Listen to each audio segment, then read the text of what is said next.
తెలంగాణలో sub registrar కార్యాలయాలు అవినీతికి అడ్డగా మారుతున్నాయా? ఏసీబీ దాడులు జరుగుతున్నా అధికారుల్లో మార్పు రావడం లేదా? అయితే అవినీతి నిరోధానికి రాష్ట్ర ప్రభుత్వం చేసిన కొత్త ఆలోచన ఏంటి? తెలంగాణలోని స్టాంపులు రిజిస్ట్రేషన్ శాఖలో ఏసీబీ విజిలెన్స్ దాడులు జరుగుతున్నా సబ్ రిజిస్ట్రార్ అవినీతిలో ఎలాంటి మార్పు రావడం లేదు.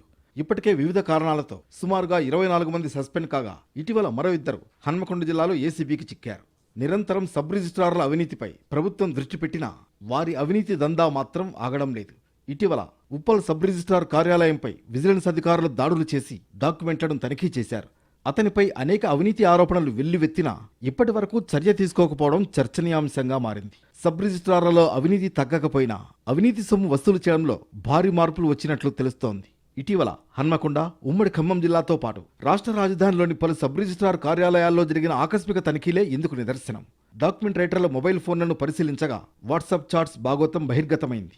గడిచిన ఏడాదిలో ఇద్దరు సబ్ రిజిస్ట్రార్లు డాక్యుమెంట్ రైటర్లతో 42 లక్షల లావాదేవీలు సాగించారు. అలాగే డెలివరీ కాని 204 రిజిస్టర్డ్ డాక్యుమెంట్లను కూడా ఏసీబీ అధికారులు కనుగొన్నారు. సబ్ రిజిస్ట్రార్లు రామనరసింహారావు, ఆనంద్ నివాసాల్లో తనిఖీలు చేస్తే కొండంత ఆస్తుల చిట్టా బయటపడింది.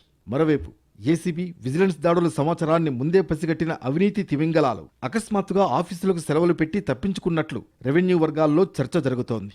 అయితే ఈ సెలవుల అంశం సబ్ రిజిస్ట్రార్, జిల్లా రిజిస్ట్రార్ కార్యాలయాలకే పరిమితం కాలేదని స్టేట్ ఆఫీసుల్లో కూడా సాగుతున్నట్లు సమాచారం. దీనిపై కూడా ఎంక్వైరీ జరుగుతోంది. ఉమ్మడి రంగారెడ్డి జిల్లాలో పనిచేస్తున్న ఏపీ స్థానికత కలిగిన రిజిస్ట్రార్ సొంత రాష్ట్రానికి వెళ్లకుండా ఇక్కడే తిష్టవేశాడన్న ఆరోపణలున్నాయి. ఆయనతో పాటు జిల్లా స్థాయి అధికారి మరో శాఖకు వెళ్లాల్సి ఉంది. ఇలా చాలామంది అధికారులు అవినీతికి అలవాటు పడి ఫుల్లుగా దండుకుంటూ ఏసీబీ నుంచి తప్పించుకునే పన్నాగాలు కూడా పన్నుతున్నారు. దీంతో స్టాంప్స్ అండ్ రిజిస్ట్రేషన్ శాఖలో అవినీతిని అరికట్టేందుకు ప్రభుత్వం ఓ ఆలోచన చేసింది. ఏకకాలంలో ఏసీబీ, విజిలెన్స్ సహాయంతో ఫిర్యాదులు వచ్చిన కార్యాలయాల్లో ఆకస్మిక తనిఖీలు చేయాలని నిర్ణయించినట్లు తెలుస్తోంది. ప్రభుత్వ నిర్ణయం వల్ల ఏ మేరకు అవినీతి తగ్గుతుందో చూడాలి.